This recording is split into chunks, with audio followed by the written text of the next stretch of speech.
Warahmatullahi wabarakatuh. Alhamdulillahi haqqa hamdi nahmaduhu wa nasta'inuhu wa nastaghfiruh wa na'udzu billahi min syururi anfusina wa min sayyiati a'malina may yahdihillahu fala mudilla lahu wa may yudlilhu fala hadiyalah. Asyhadu an la ilaha illallah wa asyhadu anna Muhammadan abduhu wa rasuluh. Allahumma shalli ala Muhammad wa ala ali Muhammad. Subhanaka la ilma lana illa ma 'allamtana innaka antal alimul hakim. Rabbi shrah li sadri wa yassir li amri wa hlul 'uqdatam min lisani yafqahu qawli. Amma ba'd. Ibu-ibu semuanya, alhamdulillah diperjumpakan lagi oleh Allah. Mudah-mudahan menjadi perjumpaan yang dirahmati dan diberkahi sepanjang kajian insyaallah nggih. Tentu yang pertama kita bersyukur kepada Allah atas semua nikmat yang Allah titipkan kepada kita. Ibu-ibu semuanya harus sadar bahwa nikmat ini adalah titipan dari Allah yang akan dimintai pertanggungjawaban di sisinya kelak. Maka pastikan kita bisa mempertanggungjawabkan titipan nikmat ini dengan sebaik-baiknya. Jadi kalau hari ini kita masih diberi umur, maka pastikan umur bisa kita gunakan untuk beribadah kepada Allah Subhanahu wa taala. Jikalau kita hari ini diberi kesehatan, maka dipastikan kesehatan itu untuk menegakkan ketakwaan kepada Allah Subhanahu wa taala. Karena sekali lagi setiap nikmat yang kita terima hari ini akan ditanyai untuk apa. Oke. Apalagi khususnya umur itu menanyakan secara khusus gitu. Atas umur yang diberikan kepada kalian, fima afna, untuk apa? Maka akan datang suatu hari di mana kita berhadapan dengan Allah dan ditanyai seluruh pertanggungjawaban nikmat yang kita terima hari ini. Maka sekali lagi kita bersyukur dengan syukur yang paling dalam, tulus, benar-benar meminta kepada Allah agar setiap nikmat adalah wasilah agar kita bisa semakin bertakwa kepada Allah Subhanahu wa taala. Sekecil apapun nikmat yang kita terima, pasti akan dimintai pertanggungjawaban. Maka kita memantaskan diri kita agar pantas masuk surganya Allah Subhanahu wa taala dengan menggunakan setiap nikmat betul-betul terkonversi menjadi kebaikan. Ya. Nah, ibu-ibu semuanya, ya, lama nggak berjumpa nggih? Berapa tahun? Sekarang sudah berubah jadi tahun 1446 Hijriah. Ya. Karena kita ngaji maka kita berhitungnya dengan tahun Hijriah. Dan kebetulan sekarang juga di tengah-tengah bulan. Mungkin sebagian jenengan ada yang puasa Ayyamul Bid hari ini. Sebagian jenengan. Kita memang sunnah, puasa 3 hari dalam 1 bulan itu sunnah. Lebih sunnah lagi tanggal 13, 14, 15 Hijriah. Jadi kalau tidak tanggal itu ya penting 3 hari dalam 1 bulan. Maka ibu-ibu semuanya kita sekali lagi bersyukur saged kepanggih malih. Mudah-mudahan hari ini ada yang bisa diambil ilmunya dan bisa dipraktekkan insya Allah. Sekarang masih bulan Al-Muharram insya Allah. Hafal buatan bulan-bulan Hijriah. Harus membiasakan untuk menghafal karena kita hitung-hitungan syariat itu selalu dengan Hijriah. Selalu dengan bulan-bulan Hijriah. Jadi pergantian hari dalam Islam itu mulai maghrib nanti sudah berganti hari. Jadi berbeda antara perhitungan Masehi sama perhitungan Hijriah. Maka sekali lagi kita bersyukur mudah-mudahan awal tahun ini bisa kita koreksi yang lalu apakah sudah termasuk yang kategori ibadahnya baik atau belum. Dan kita berharap sisa umur ke depan mudah-mudahan diisi dengan banyak ibadah kepada Allah Subhanahu wa taala. Nah, untuk sore hari ini insya Allah saya membawakan 2 materi. Yang pertama adalah tentang mengingat kematian. Karena setiap awal tahun saya dulu ketika belajar di pondok itu diingatkan persoalan kematian. Siap nggih ibu-ibu nggih? Mengingat mati siap betul. Suka tidak suka kita harus memang memberanikan diri banyak mengingat mati. Kata Rasulullah, kafa bil mauti wa'ido. Kata Rasulullah, kafa bil mauti wa'ido. Sesungguhnya yang namanya mengingat mati itu adalah nasihat terbaik. Jadi mengingat mati itu adalah nasihat yang terbaik. Makanya ibu-ibu semuanya menyempatkan sambil duduk, sambil masak, itu banyak mengingat kematian. Suatu ketika seorang sahabat bersama Nabi Muhammad Sallallahu Alaihi Wasallam, kemudian datang seorang Ansor. Seorang Ansor itu berarti orang Madinah. Kemudian bertanya kepada Rasulullah, ya Rasulullah, ayyul mu'minina afdol. Ya Rasulullah, siapa sih orang mukmin yang utama kedudukannya di sisi engkau? Maka Rasulullah menjawab, ahsanuhum khuluqa. Menika orang-orang yang ahsanuhum khuluqa. Orang yang kedudukannya baik di sisi Rasulullah adalah orang yang paling baik akhlaknya, kata Rasulullah. Makanya berakhlak baik itu memang utama. Bahkan akhlak adab itu di depan ilmu. Apalah artinya orang berilmu banyak kalau adab dan akhlaknya kurang baik. Maka ketika Rasul ditanya, siapa yang paling utama ya Rasulullah? Mukmin yang utama adalah ahsanuhum khuluqa, yang paling baik akhlaknya. Kemudian orang ini bertanya lagi, fa'ayul mu'minina aqyas ya Rasulullah. Siapa mukmin yang paling cerdas menurut engkau ya Rasulullah? Maka Rasulullah menjawab, aksaruhum lil mauti dzikra, yang paling banyak mengingat kematian. Kemudian wa ahsanuhum lima ba'dahu, dan yang paling baik persiapannya untuk kehidupan setelah kematian. Kita sadari bahwa ibu-ibu semuanya bahwa kita di dunia itu sebentar. Saya sholat di sini dengan jamaah, bapaknya Om Yudi dari bersama sholat sampai kemudian sedo, ya kan? Itu panjang termasuk masya Allah beliau. Tapi kalau kita melihat umumnya hari ini 70 wis akeh men. Gini apa nggih? 70 udah banyak. Maka kita sadar betul bahwa dengan mengingat kematian kita akan menjadi cerdas. Kata Rasulullah, bukan kata saya. Ketika ditanya, ya Rasulullah, siapa sih orang mukmin yang cerdas? Bukan yang ahli matematika, bukan yang ahli kimia, bukan yang ahli fisika, bukan yang pintar bahasa Inggris, bukan yang sekolahnya juara 1. Kata Rasulullah, yang paling banyak mengingat kematian. Dan ini adil nih. Mengingat mati itu nggak butuh orang cerdas. Siapa saja bisa mengingat kematian. Tetapi dengan mengingat kematian, dia menjadi cerdas, kata Rasulullah. Kenapa?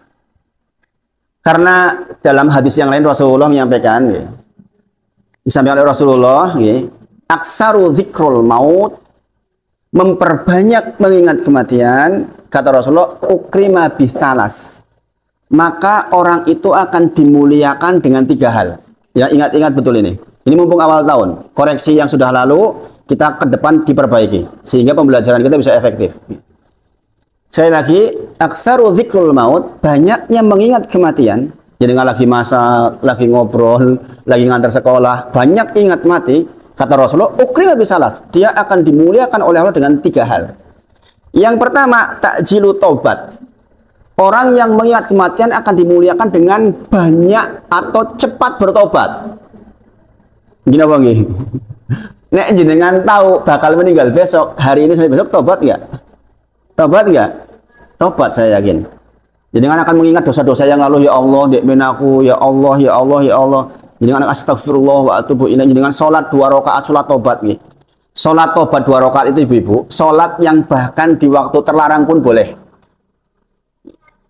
Waktu terlarang sholat kapan? Sholat mutlak ba'da asar sampai maghrib. Ini sekarang itu terlarang nih, haram.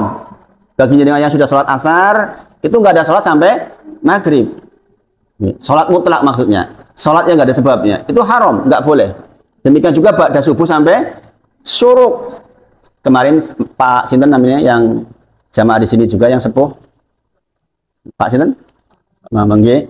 Niku sanjang tenggulo saya itu kalau pagi nunggu syuruk di sini Ustaz. Jam berapa syuruk tepatnya? Beliau cerita katanya mu'alaf nih. Iya. Masya Allah. Masya Allah. Saya kadang salut orang yang dulunya non muslim menjadi muslim malah rajinnya luar biasa. Masya Allah.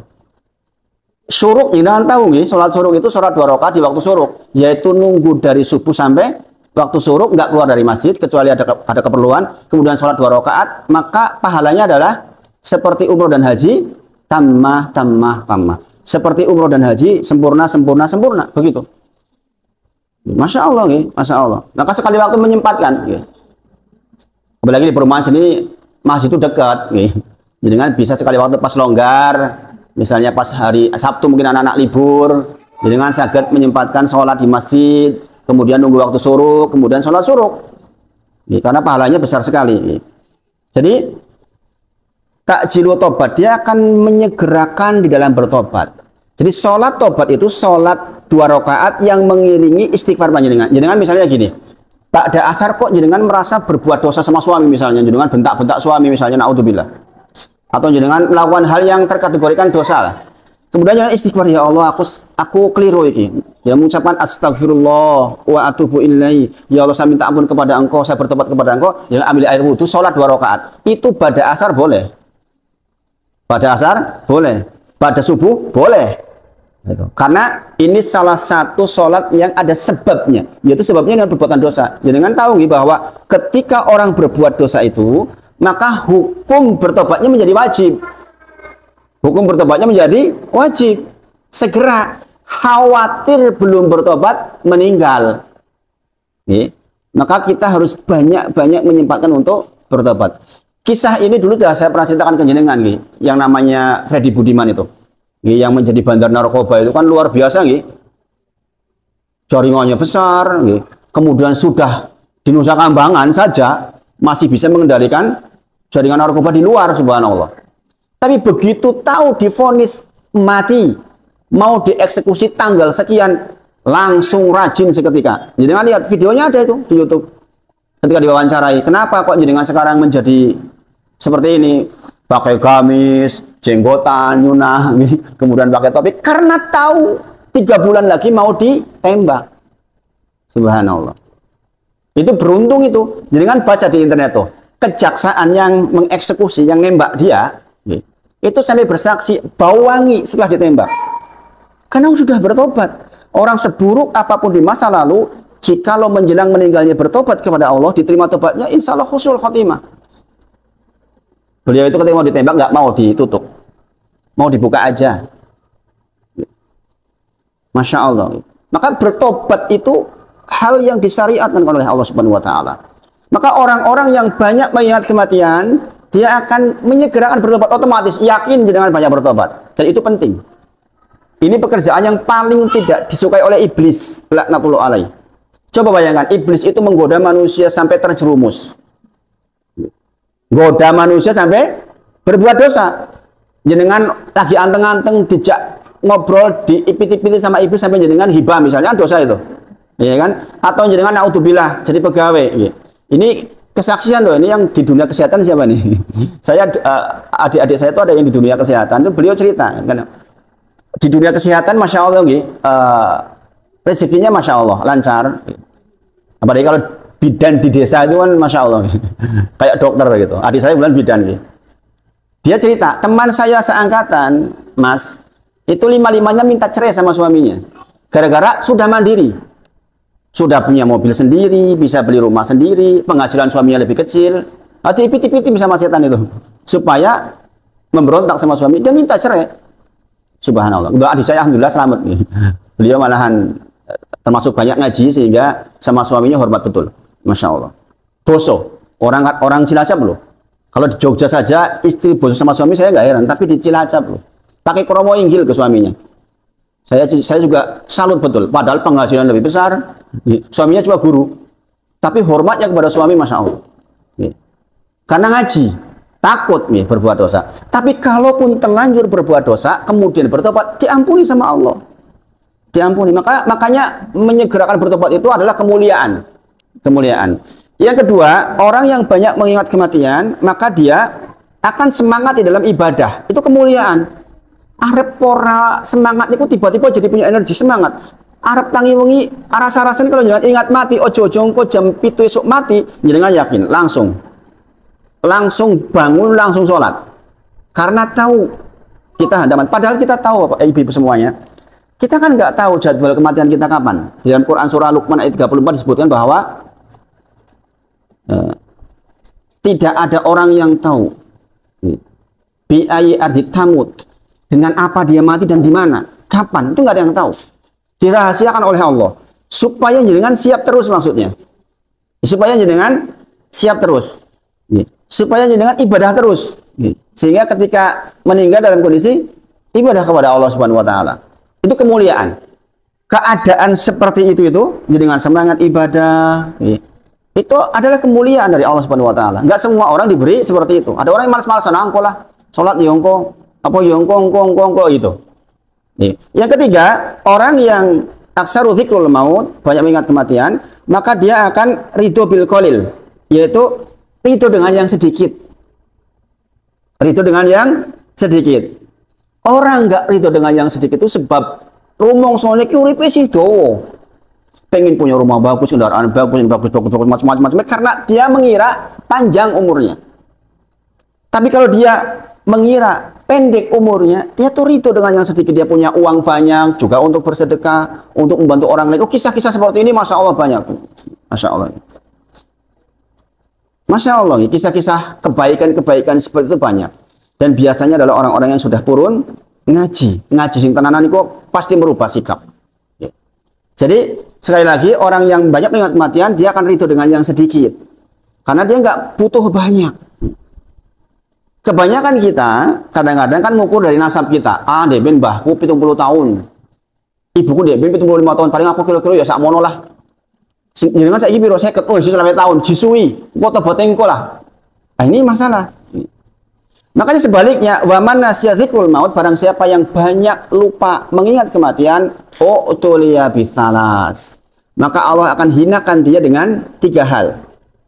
Yang pertama yaitu taswif di dalam taubat. Dia menunda-nunda taubat. Yang namanya orang nggak ingat mati itu, taubat entar lah, engkau meneh, absolut wengi, sesuk meneh lah, aku ngaji sesuk meneh lah, begitu. Kemudian dia akan tenggelam di dalam kemaksiatan. Yaitu tadi contoh ibu-ibu tadi yang contoh. Kebetulan dia sukses, dia nggak tahu bahwa umurnya bisa jadi hilang sesaat, maka dia malah kemudian minta cerai sama suami. Itu kan bahaya seperti itu.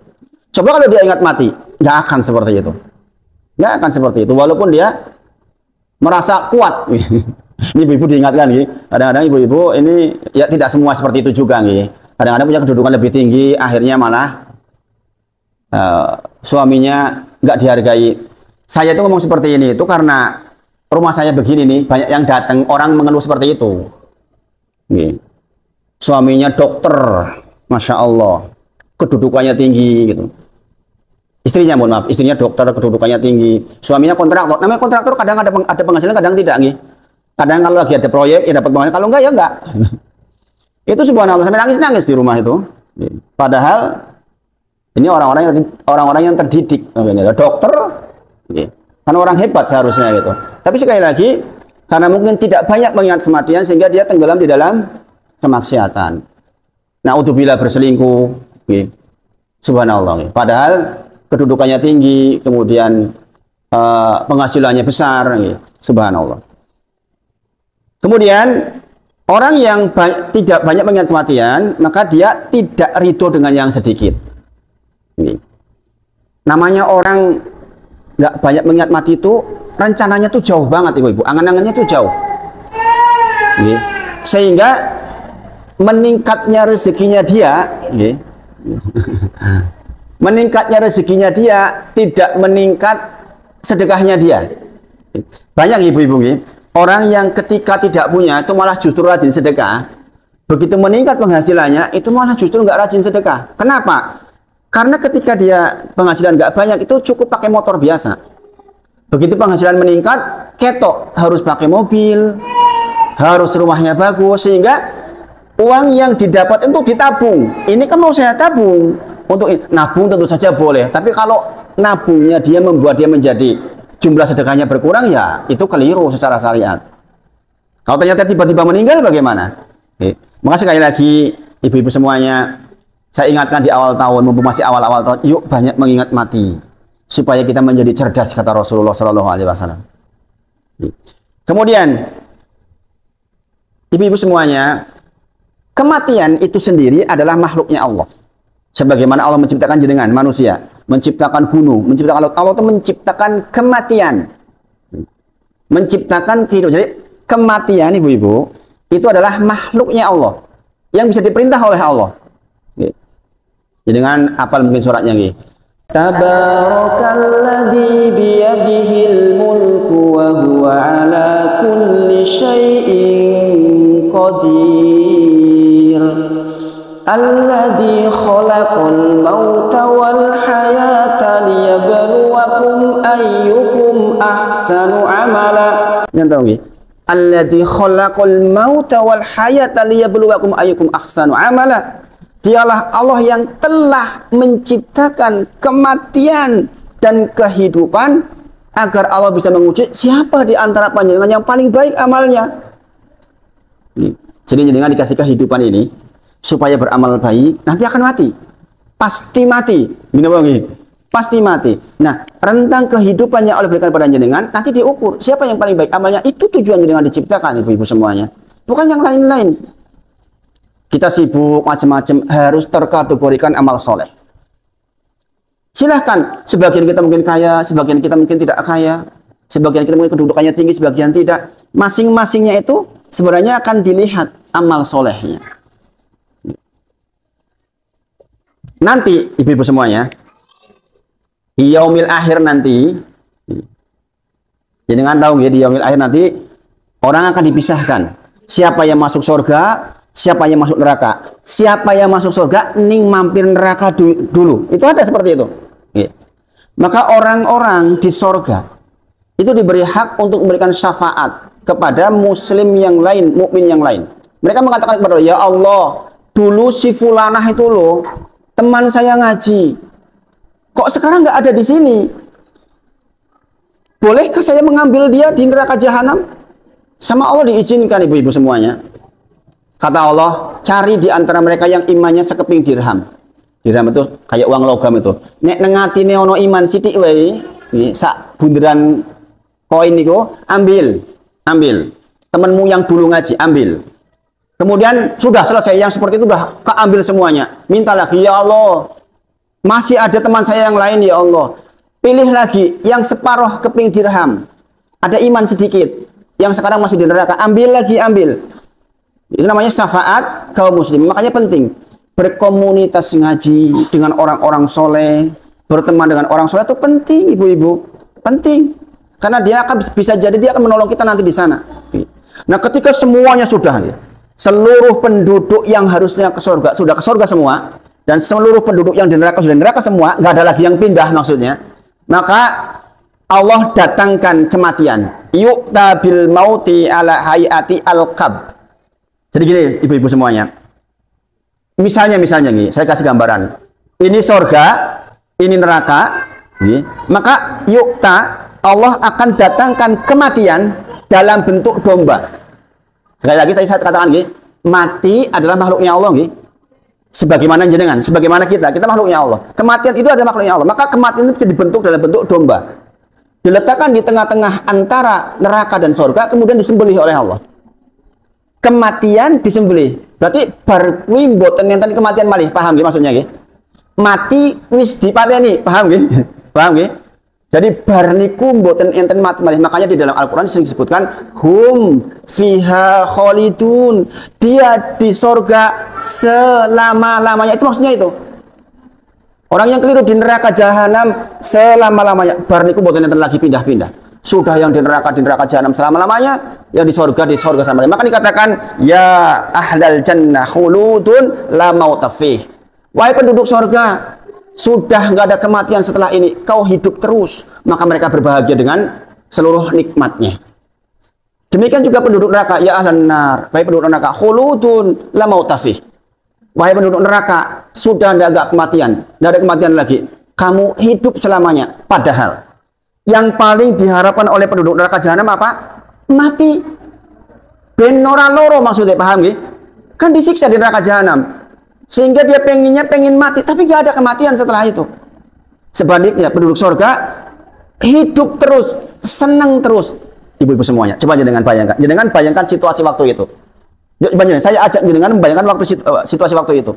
andai jenengan yang ada di surga, betapa bahagianya jenengan. Tapi sebaliknya kalau jenengan naudzubillah di neraka jahanam, susahnya subhanallah. Nek mati ngono, wis rampung. Ora iso mati masalahnya. Ini seharusnya membuat kita sekarang mumpung masih di dunia dekat-dekat dengan perbuatan surga, itu maksudnya. Jadi kan wedhus mboten kalau dimasukkan neraka jahanam, wedi to. Saya kalau lagi males, inget mati langsung buat energi. Arep ora mangkat yang masjid, kelingan mati mangkat yang masjid. Manusiawi kadang-kadang malas. Kadang apalagi sekarang adem ya subuh ya subhanallah. Apalagi saya itu jadwal pagi. Kalau saya kebetulan karena subuh jadwalnya ngulang jadi kepeksa mangkat. Mbok menawa nek ora ono ngaji mbok menawa males gitu. Tapi begitu males kelingan ya Allah, saya akan mati, saya mempertanggungjawabkan nanti dipisah pendosa jangan langsung itu. Langsung energinya seketika. Coba aja dengan rasakan nanti setelah ini. Nek dengan arep ngopo-ngopo sing elek, lah aku ki meh mati. Enggak jadi jenengan. Yakin itu. Dan memang ini yang disebut oleh Rasulullah namanya ukrima bi salas, dimuliakan oleh Allah dengan keadaan itu. Maka mudah-mudahan jenengan yang ngaji hari ini dilembutkan hatinya.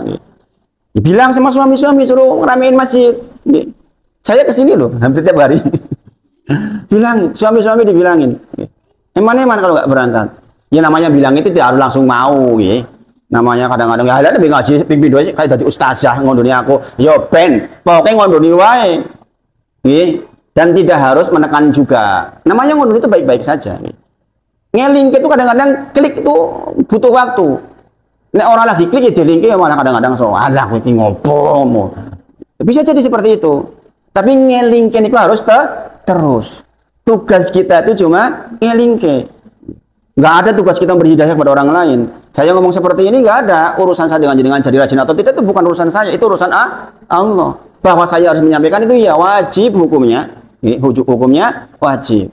Tapi menjadi rajin atau tidak itu urusan yang bersangkutan dapat hidayah dari Allah atau tidak. Kita doakan, kita mendoakan. Makanya salah satu yang sering saya sampaikan ke jamaah di sini, doakan tetangga, kan gitu. Doakan yang belum berangkat didoakan. Semoga Allah diberikan hidayah sehingga rame. Kenapa ibu-ibu saya katakan seperti itu? Jumlahnya jamaah banyak itu menambah kecintaan Allah terhadap proses berjamaah. Maka saya pun punya kepentingan kalau kesini kalau rame itu Allah lebih cinta. Hadisnya sahih. Semakin banyak softnya Allah itu semakin cinta. Demikian hadisnya. Makanya orang berjamaah itu enggak persoalan sendiri-sendiri, soleh sendiri, bukan. Saya lebih senang jika kalau di sini rame. Kenapa? Allah lebih cinta. Kata Rasulullah, sholatnya seseorang dengan seseorang yang lain, kata Rasulullah, lebih baik daripada dia sholat sendirian. Walaupun anak kecil loh ibu-ibu, walaupun anak kecil. Walaupun anak kecil. Sholatnya panjenengan dengan yang lain, berserta satu orang yang lain, berarti bertiga, lebih Allah cintai dibandingkan orang yang berdua saja. Kemudian di akhir hadis katakan sholat yang lebih banyak jumlah orangnya Allah lebih cinta terhadap jamaah itu. Sangat dipahami ibu-ibu? Makanya saya punya kepentingan, saya ngomongkan dengan ayo bapak-bapaknya suruh berangkat itu supaya apa? Supaya Allah lebih cinta. Dan janji Allah jikalau demikian lingkungan akan tentrem. Lingkungan akan tentrem. Beliau yang ngurusi sebagai Bu RT kan punya kepentingan supaya warganya tentrem. Banyakin masjid, aktivitas masjid, insya Allah. Kemudian ibu-ibu semuanya nanti di rumah sempatkan membaca ayat-ayat terkait dengan kematian. Sempatkan. Para sahabat itu dulu ibu-ibu tidaklah mereka belajar Al-Quran lebih dari 10 ayat, tidak nambah, nggak berani nambah, kecuali dia paham dengan apa isinya. Makanya saya kegiatan saya di rumah itu begitu. Bisa itu membaca minimal 3, 4, 5 ayat dipahami. Iki karepe ayat iki opo to? Itu dipahami di bos. Sekarang mudah nih. Sekarang itu ada internet. Tafsir sudah ada di internet. Jadi kan baca-baca itu banyak lah. Kalau nggak paham konsultasikan dengan ustadz. Oh, saya kemarin baca kayak gini maksudnya apa ya? Sampaikan nanti kita bisa bahas. Insya Allah. Jadi contoh Quran surah An-Nisa ayat ke-78. Nanti jangan buka di rumah. Aina ma takunu yudrikumul maut walau kuntum fi burujim musyayyadah, kata Allah. dimanapun panjenengan ngumpet berada, maka kematian itu pasti akan menemukan jenengan. Walaupun jenengan di gedung yang sangat kuat, walaupun jenengan tiap hari senam pagi, makan makanan terbaik, mengikuti pola makan anjuran dokter, jenengan udah berusaha tuh, jagain betul supaya nggak mati, supaya sehat maksudnya. Tapi kematian tetap akan mendatangi kita. Aina matakunu yudharikumul maut walau kuntum fi burujim musyayyada. Walaupun panjenengan sudah berusaha sekuat tenaga untuk jaga nih, kalau saatnya meninggal saja. Jadi kan lihat kemarin nih, pemain bulu tangkis 17 tahun loh di Gor Amangorogo Jogja, dari Cina jauh-jauh ke Indonesia, lagi main mati. Lihat gak jenengan? Itu di video ada, jenengan lihat di YouTube tuh. Pemain bulu tangkis Cina mati. Jauh loh, dari Cina loh, bayangin, ke Indonesia dalam rangka untuk menyambut kematiannya. 17 tahun, kurang apa coba? Sehat. Pemain bulu tangkis berarti lah olahragawan, lagi olahraga. Samping kanan kirinya kan ada dokter yang mendampingi, mati tetap. Mina bang, apalagi kita yang lebih nggak siap. Makanya, aina matakunu yudharikumul maut walau kuntum fi burujim musyayyada. Kita tetap akan ditemui kematian pasti. Dan Allah rahasiakan waktunya. Allah rahasiakan waktunya. Banyak yang masih muda-muda meninggal. Banyak yang masih muda-muda meninggal. Kemudian, ini buka lagi Quran surah Ali Imran 168.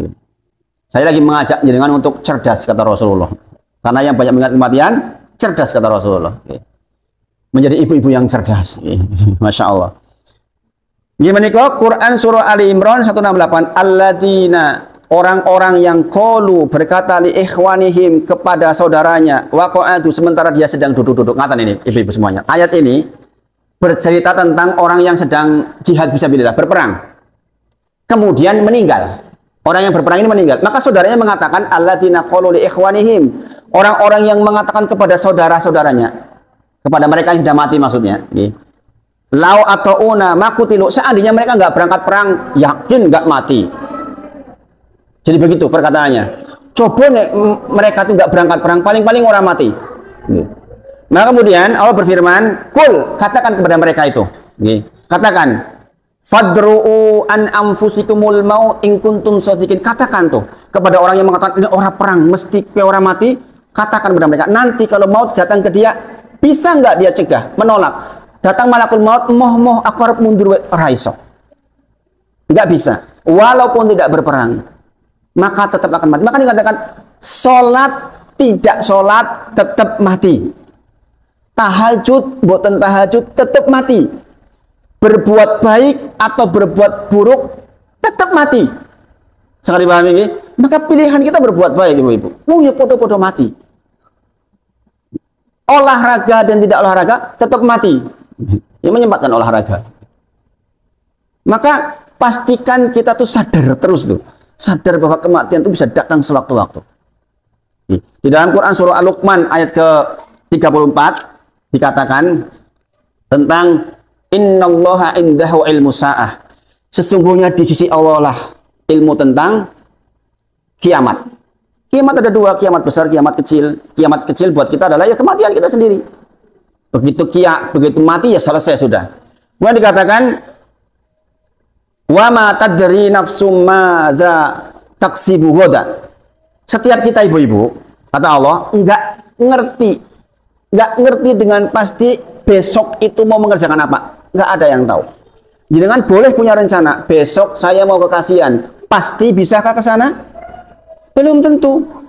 Tiba-tiba jenengan sakit, tiba-tiba cuaca berubah sangat luar biasa, atau tiba-tiba mati, ya kan? Maka kita nggak tahu. Setiap kita tidak tahu apa yang akan kita lakukan besok. Sekali lagi, jenengan rencana besok mau ngantar sekolah anak, itu rencana jenengan. Kalau ternyata jam 5 pagi jenengan sakit, bisa terjadi. Makanya dirahasiakan oleh Allah. Tentang apa yang mau terjadi besok, dirahasiakan oleh Allah supaya jangan hati-hati terus, maksudnya. Supaya hati-hati terus. Kemudian dikatakan wa ma tadri nafsum bi ayyi ardi tamut, dan panjenengan tidak diberitahu oleh Allah, dengan cara apa jenengan meninggal dan kapan serta di mana, nggak diberitahu. Tujuannya apa? Supaya kita siap-siap terus. Nah, saya sore ini sedang menyadarkan kita semua yang hadir, termasuk diri saya sendiri, untuk sadar kematian. Kebetulan saya ada kajian di salah satu masjid, mengajar tentang kitab, judulnya Tamasya ke Negeri Akhirat. Kitabnya tebel. Judulnya apa? Tamasya ke Negeri Akhirat. Bukan tamasya ke Parangtritis. Tamasya ke Negeri Akhirat. Salah satu yang dibahas adalah ini, masalah kematian. Bahwa hakikat kematian itu pasti terjadi. Di dalam Quran surah Ali Imran 185, jadi nanti buka Quran surah Ali Imran 185, kullu nafsin dha'iqatul maut. Setiap yang bernyawa pasti akan mati. Oke. Kemudian dikatakan faman zuhziha 'anil nar. Barang siapa yang dijauhkan dari neraka jahanam wa udkhilal jannah, dan dimasukkan ke surganya Allah, faqad faz, maka itulah orang yang menang. Ya. Jadi ibu-ibu semuanya yang perhatikan, orang yang menang kata Allah, bukan kata saya. Nanti lihat di dalam Quran surah Al-Imran 185. Orang yang mendapatkan kemenangan kata Allah adalah orang-orang yang dijauhkan dari neraka jahanam, didekatkan kepada surga, dimasukkan surga. Dan itu sudah berlaku sejak sekarang, ibu-ibu. Maksudnya faman zuhziha 'anil nar, barang siapa yang dijauhkan dari neraka. Maksudnya pripun? Jenengan itu kalau mau berbuat maksiat itu nggak mau, ada pencegahnya. Arab gawe elek dilalai, misalnya jenengan mau niat apa ke sebuah tempat, pakai motor, bocor motornya, dicegah tuh, nggak jadi. Maka itulah orang yang dijauhkan dari neraka jahanam. Mau berbuat jelek itu nggak jadi. Ada aja yang membuat jenengan itu jadi nggak jadi berbuat jelek. Ini orang yang menang ini. Orang yang menang. Demikian dimasukkan ke surga, maksudnya apa? Kok yang delalai rajin ibadah, semangat sholat, semangat sedekah, itu masya Allah. Itulah orang yang menang. Jadi orang yang menang itu bukan orang yang kedudukannya tinggi, orang yang kaya raya, enggak juga. Banyak orang kaya justru kekayaannya membuat dia terjerumus dalam kemaksiatan, subhanallah. Rumongso sugih kok dolan wae, wong ya cukup duitnya. Ngerti-ngerti meninggal ketika dia sedang dolan-dolan. Sayang sekali. Saya tuh melihat hal seperti ini itu bukan 1-2 kali, ibu-ibu. Orang yang dulunya miskin, kemudian ditakdir oleh Allah diberi kemudahan rezeki. Lah, barang duwe rezeki oke kok malah tadi aduh karo masjid, malah ora tahu sedekah, itu banyak terjadi. Maka kalau jangan lihat sejarah di dalam Al-Qur'an dan hadis, ujian kekurangan itu justru hampir semuanya berhasil. Bilal bin Rabah miskin, masuk surga duluan. Tapi Fir'aun kaya raya. Apa yang terjadi? Masuk neraka jahanam. Namrud raja kaya raya, masuk neraka jahanam. Qarun kaya raya, masuk neraka jahanam. Tapi Bilal bin Rabah, Ammar bin Yasir, orang-orang yang punya, justru mendapat kemuliaan karena sadar kekurangannya. Ini ibu-ibu. Jadi itu yang pertama, pengingat kematian, mudah-mudahan bisa diingat-ingat dan menjadi semangat di dalam beribadah. Yang kedua, saya mengajak jenengan mumpung awal tahun untuk membuka lagi tentang kitab sholat. Tentang kitab sholat.